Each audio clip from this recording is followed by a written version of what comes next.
আসসালামু আলাইকুম প্রিয় চাকরিপ্রার্থী ভাই বোনেরা, দেখতে পাচ্ছ বাংলাদেশ নৌবাহিনীতে বেসামরিক পদে একটি নতুন নিয়োগ সার্কুলার প্রকাশিত করেছে। এটি প্রকাশিত করেছে 23 ডিসেম্বর 2025 তারিখে।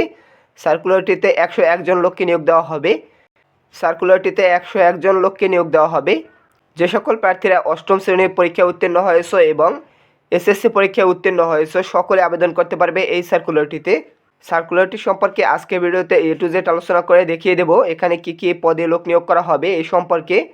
তার আগে একটি রিকোয়েস্ট থাকবে, এখন পর্যন্ত তোমরা যারা জব নিউজ এক্সপ্লেন ইউটিউব চ্যানেলটি সাবস্ক্রাইব করোনি, নিয়মিত চাকরি সংক্রান্ত ভিডিও পেতে আমাদের চ্যানেলটি সাবস্ক্রাইব করে রাখবে এবং ভিডিওটিতে একটি লাইক করে দিবে।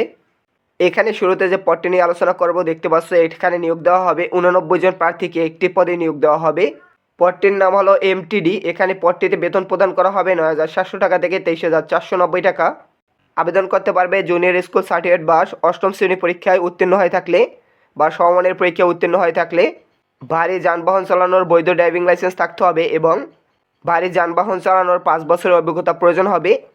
ইঞ্জিন ড্রাইভার পদে নিয়োগ দেওয়া হবে একজনকে। 9,700 টাকা থেকে 23,490 টাকা বেতন দেওয়া হবে। এখানে আবেদন করার জন্য এসএসসি পরীক্ষায় উত্তীর্ণ বা সমমানের পরীক্ষায় উত্তীর্ণ থাকতে হবে, ভারী যানবাহন চালানোর বৈধ ড্রাইভিং লাইসেন্স থাকতে হবে এবং ভারী যানবাহন চালানোর 5 বছরের অভিজ্ঞতা প্রয়োজন হবে।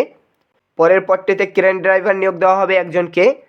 9,700 টাকা থেকে 23,490 টাকা বেতন দেওয়া হবে।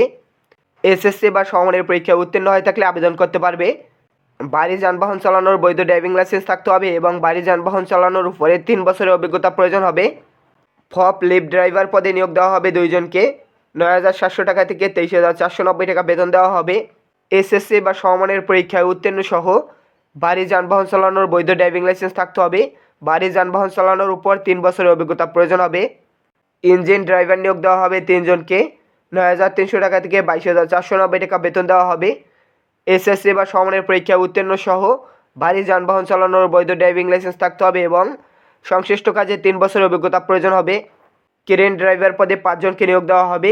9,300 টাকা থেকে 22,490 টাকা বেতন দেওয়া হবে।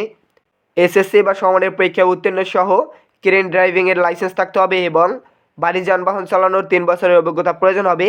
দেখতে পাচ্ছ এখানে সার্কুলারটিতে সর্বমোট 101 জনকে নিয়োগ দেওয়া হবে। এতক্ষণ যে পদগুলো সম্পর্কে আলোচনা করেছি, সকল পদগুলোতে তোমরা যারা আমার মাধ্যমে বাসায় বসে নির্ভুলভাবে আবেদন করে নিতে চাও, স্ক্রিনে দেওয়া হোয়াটসঅ্যাপ নাম্বারে আমার সাথে যোগাযোগ করে আমার মাধ্যমে আবেদন করে নিতে পারবে। 100% নির্ভুলভাবে আবেদন করতে অবশ্যই স্ক্রিনে দেওয়া নাম্বারে যোগাযোগ করবে। প্রার্থীকে আবেদন করার জন্য 20 জানুয়ারি 2026 তারিখে 18 থেকে 32 বছরের ভিতরে বয়স হতে হবে। এখানে অন্যান্য বিষয় রয়েছে, এগুলো বিস্তারিত দেখে নিবে। আমরা এখন আবেদন পদ্ধতি সম্পর্কে বিস্তারিত কথা বলবো। আবেদন করার জন্য এখানে যে একটি ওয়েবসাইট দেওয়া আছে bndcp.teletalk.com.bd, ওয়েবসাইটে প্রবেশ করে আবেদন সম্পন্ন করা যাবে। আবেদন প্রক্রিয়া শুরু হবে 28 ডিসেম্বর 2025 তারিখ সকাল 10টা থেকে। আবেদন প্রক্রিয়া চলমান থাকবে 20 জানুয়ারি 2026 তারিখ বিকাল 5টা পর্যন্ত। এই সময়সীমার ভিতরে আবেদন করতে পারবে। আবেদন করার জন্য প্রার্থীর ছবি এবং স্বাক্ষর প্রয়োজন হবে। এখানে ছবির সাইজ হবে 300x300 পিক্সেলের, স্বাক্ষর হবে 300x80 পিক্সেলের একটি স্বাক্ষর প্রয়োজন হবে। নির্দিষ্ট সাইজে স্ক্যান করে আপলোড করে আবেদন সাবমিট করতে হবে। অবশ্যই কাগজপত্র সহ স্বাক্ষর এবং ছবি তুলে আমাকে হোয়াটসঅ্যাপ নাম্বারে পাঠিয়ে আমার মাধ্যমে আবেদন করতে পারবে। আবেদন সাবমিট করার পরবর্তী 72 ঘন্টার ভিতরে প্রার্থীকে পরীক্ষার ফি পরিশোধ করতে হবে। পরীক্ষার ফি বাবদ এখানে দেখতে পাচ্ছ 112 টাকা আবেদন ফি পরিশোধ করে আবেদন করতে পারবে।